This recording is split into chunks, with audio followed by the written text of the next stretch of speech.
Legend tells of a legendary pitmaster whose smoked meat was the stuff of legend.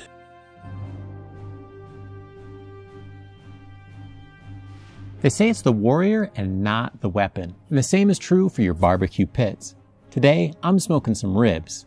And I'm not gonna make it easy. I've already smoked some ribs on everything behind me, but today I'm gonna do it on a $20 charcoal grill from Expert Grills and then compare the results to the Weber kettle. One of the challenges that you're gonna run into with a grill like this is that the heat is gonna be pretty uneven. And so I'm gonna do something special with the ribs that I'll show you in just a second to make that a little bit easier. But I'm gonna set this up for the snake method, which acts like a fuse and will burn all around the outside with a little bit of charcoal at a time, hopefully keeping those temps as consistent as possible. At this point in the video, I've made a few mistakes and I am headed for Failtown. And that's because the best grill is the one that you have and know how to use. If you want to see how I made it work, you're gonna have to watch the end of the video. With the Weber kettle, I can practically work on autopilot. I know exactly how much water to add. A dozen lit coals is the perfect amount to hit low and slow temperatures and not overshoot. If I add a couple of small chunks of wood, I'll get great smoke flavor without it being overpowering. Then you fill it up and you're good to go for 6 to 8 hours of worry-free cooking.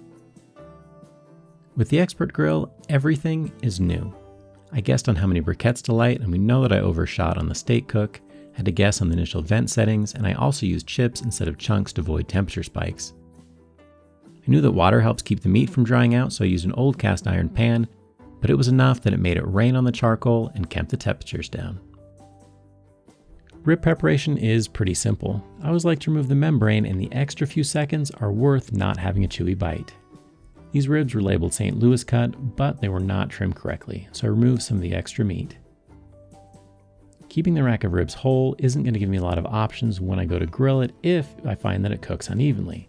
So I decided it'd be better if I cut them into smaller pieces. Individual bone sections are pretty small and are more liable to dry out.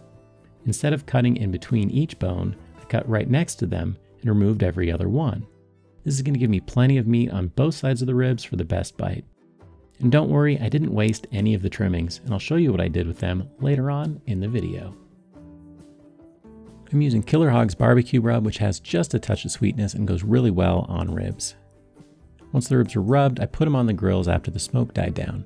The Expert Grill got to clean smoke a whole lot faster than the kettle, which was a bit of a surprise. I didn't expect any difference between the two. Those trimmings, they got turned into carnitas burritos that night, which is great when you're hungry. At the 2-hour mark, there was a huge difference between the two grills. The kettle was a dark red color and the Expert Grill was much lighter. That difference continued once the ribs were cooked. They say that we eat with our eyes, but taste is king. So I asked Mrs. GTE to blindfold me to avoid any bias based on appearance and knowing which one was which. I tasted each one just to judge the differences, which were pretty apparent. Mrs. GTE, she said it best. You didn't flavor them differently at all? Why do those have so much more flavor? My inexperience made this a pretty unfair fight, and I made 2 changes.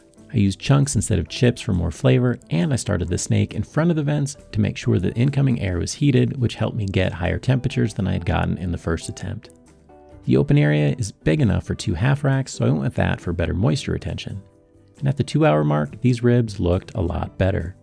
A few hours later, they were sauced and on Instagram. So can you make ribs on a cheap grill? Absolutely, but you're gonna have to put in the work and be willing to fail to learn how.